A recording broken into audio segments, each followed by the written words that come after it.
পুরোদমে ইসরায়েল, ফিলিস্তিন, Iran, Hezbollah যুদ্ধ চলছে। জানিয়ে দিব আমাদের হাতে থাকা সর্বশেষ গুরুত্বপূর্ণ আপডেট আন্তর্জাতিক সংবাদ। যুদ্ধবিরতির আড়ালে গাজায় নজরদারি, জিম্মিদের সন্ধানে ইসরায়েল।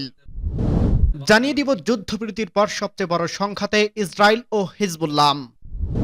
আরো জানিয়ে দিব গাজায় আরো এলাকা নিয়ন্ত্রণ নিতে সেনাবাহিনীকে নির্দেশ ইসরায়েলের।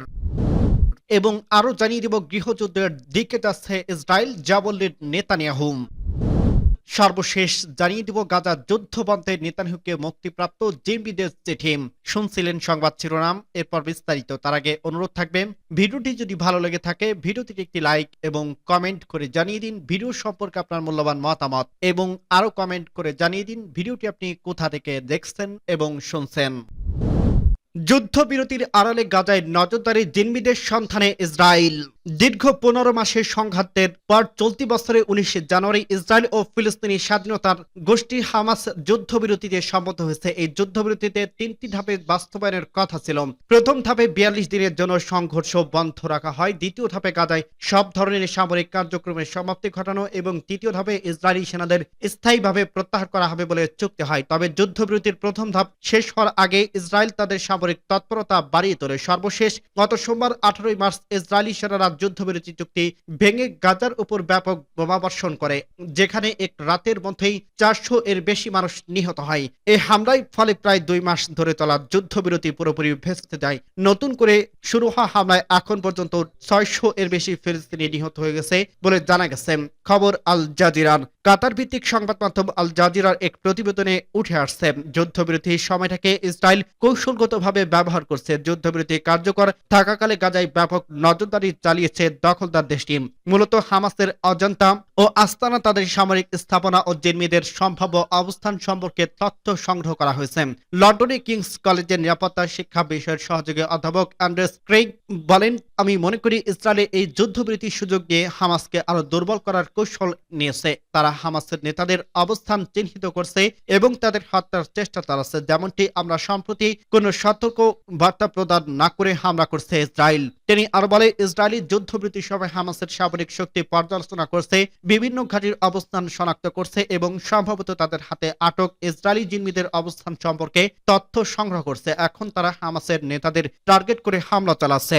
এদিকে গত সোমবার ইসরায়েলি বিমান হামলায় গাজায় ডিফ্যাক্ট প্রধানমন্ত্রী সহ হামাসের বেশ কয়েকজন উচ্চপদস্থ নেতা নিহত হন। বিশ্লেষকরা মনে করছে ইসরায়েলি যুদ্ধবিরতির সুযোগ নিয়ে হামাসের নেতাকে দুর্বল করার পরিকল্পনা করছিল এবং এখন সেটি বাস্তবায়ন করছে।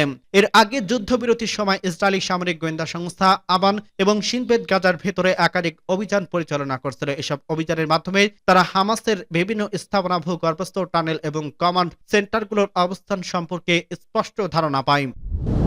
যুদ্ধবিরতির পর সবচেয়ে বড় সংঘাতে ইসরায়েল ও হিজবুল্লাহ। ইসরায়েলি বিমান বাহিনী দক্ষিণ লেবাননে হিজবুল্লাহ লক্ষ্যবস্তুতে হামলা চালিয়েছে। সীমান্ত থেকে রকেট হামলার জবাবে এই হামলা চালানো হয়েছে বলে জানিয়েছে ইসরায়েলি সেনাবাহিনী। গাজা যুদ্ধের পর 13 মাস ধরে সীমান্তর পাল্টাপাল্টি হামলা চলে আসছিল। গত সেপ্টেম্বরে ইসরায়েলি বাঁধনের অভিযান চালিয়েছে হিজবুল্লাহ শীর্ষ নেতৃত্বকে দুর্বল করে দেয়। ইসরায়েল জানায় 5টি রকেট ছোড়া হলে তাদের বিমান বাহিনীর 3টি প্রতিহত করে, বাকিগুলো লেবাননে পড়ে। এরপর প্রধানমন্ত্রী বেঞ্জামিন নেতানিয়াহু ডজনের বেশি সন্ত্রাসী লক্ষ্যবস্তুতে কঠোর ব্যবস্থা নেওয়ার নির্দেশ দেন।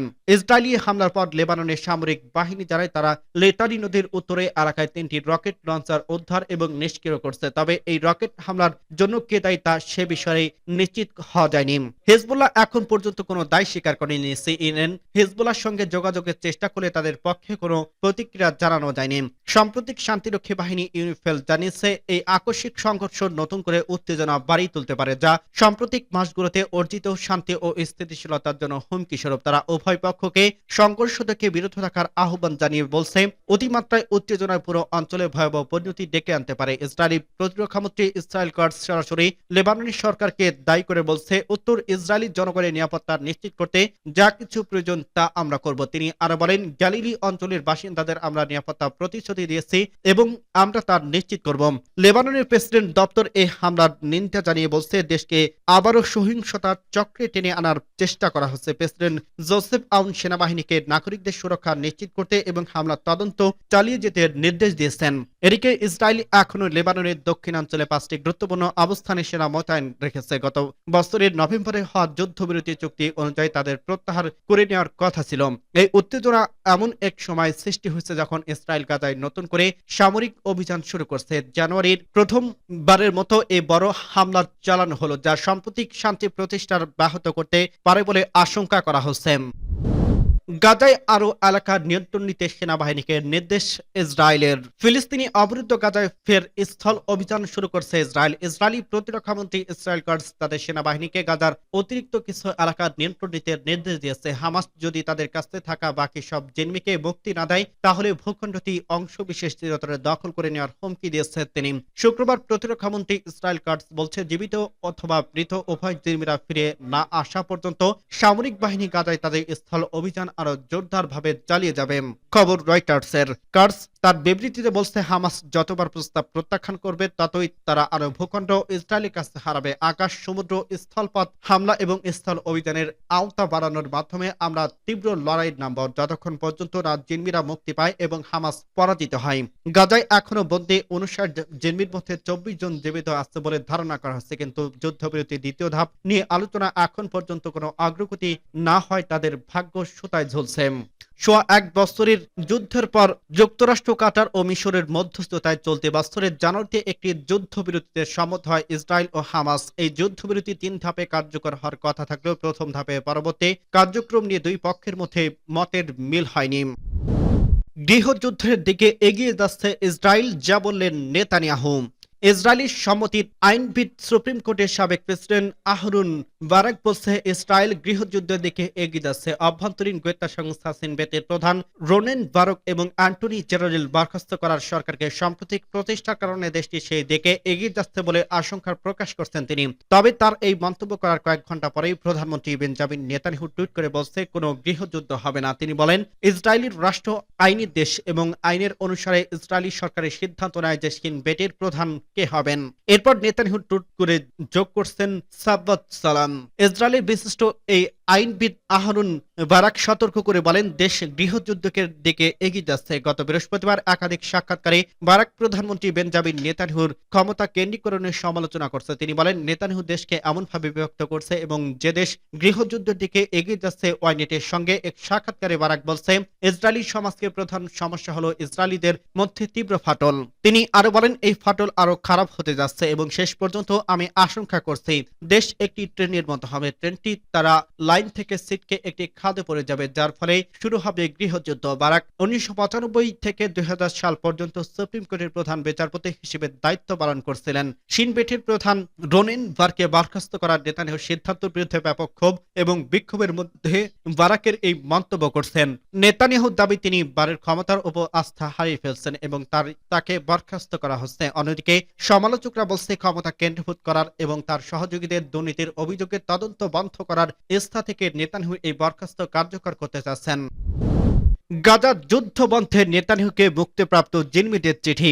গাজায় নতুন সামরিক অভিযান বন্ধ করে হামাসের সঙ্গে আলোচনায় বসার আহ্বান জানিয়েছে হামাসের বন্দিদশা থেকে ফেরা 40 জন এবং গাজায় জিম্মিদের পরিবারের 250 সদস্য। শুক্রবার ইসরায়েলের প্রধানমন্ত্রী বেঞ্জামিন নেতানিয়াহু সরকারের প্রতি লেখা এক চিঠিতে এই আহ্বান জানিয়েছে যারা। খবর টাইমস অব ইসরায়েলের। চিঠিতে লেখা হয়েছে, এই চিঠি রক্ত ও অস্ত্র দিয়ে লেখা।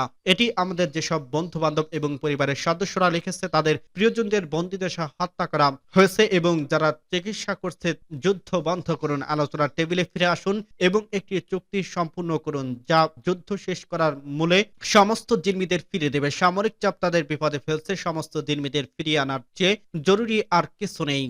এতে আরো লেখা হয়েছে, আমরা সকলেই সমর্থন করি যারা বন্দিদশাকে ফিরে এসেছে, তারা ভয়াবহতা সহ্য করেছে, যারা এখনো গাজায় জিম্মি তাদের পরিবারের আতঙ্কে অস্থির হয়ে আছে, যারা তাদের প্রিয়জনদের আলিঙ্গন করতে পেরেছে এবং যারা তাদের প্রিয়জনকে দাফন করতে বাধ্য হয়েছে, তারা ভাবতেন যে তারা বেঁচে ফিরতে পারতেন। চিঠিতে আরো বলা হয়েছে, যুদ্ধ জীবিত জিম্মিদের হত্যা করা হয় এবং মৃতদের নিখোঁজ করা হয়। এটি কোনো স্লোগান নয়, এটি বাস্তবতা। 41 জন জিম্মি তাদের জীবন দিয়ে মূল্য দিয়েছেন। আমরা তাদের পরিবারের সদস্যর মূল্য দিয়েছি, তারা ফিরে আসতে পারত, কিন্তু তারা ফিরে আসবে না। জিম্মিদের বাঁচানো বা ফিরিয়ে না এনে আন্তহীন যুদ্ধ বেছে নেওয়ার জন্য এবং তাদের বলিদান দেওয়ার জন্য সরকারের সমালোচনা করা হয়েছে। চিঠিতে বলা হয়েছে, এটি একটি অপরাধমূলক নীতি। আপনার 59 জন জিম্মিকে বলি দেওয়ার কোনো এখতিয়ার নেই। 7 অক্টোবর হামাসের আক্রমণের শিকার হিসেবে স্বাক্ষরকারীরা লিখেছে, তারা লাল পতাকা উত্তোলন করছে এবং সতর্ক করছে, যুদ্ধে ফিরে গেলে আরো জিম্মিদের জীবন শেষ হবে এবং আরো ঝুঁকি বাড়বে। এ সময় তারা ইসরায়েলি বিমান বাহিনীর পাইলটের কথা উল্লেখ করেন, যিনি 1986 সালে লেবাননে অভিযানের সময় নিখোঁজ হয়েছিল এবং যার খোঁজ মেলেনি। চিঠিতে যুদ্ধ বন্ধ করে অবিলম্বে আলোচনার টেবিলে ফিরে আসার আহ্বান জানিয়ে শেষ করা হয়েছে। এতে লেখা হয়েছে, যুদ্ধ সমাপ্তি ও আগামী দিনের সমাধান খুঁজে বের করার বিনিময়ে সব জিম্মিদের মুক্তি। যদি আপনি তা না করেন, তাহলে পরবর্তী জিম্মির রক্ত এবং সমস্ত জিম্মির ভাগ্য আপনার হাতে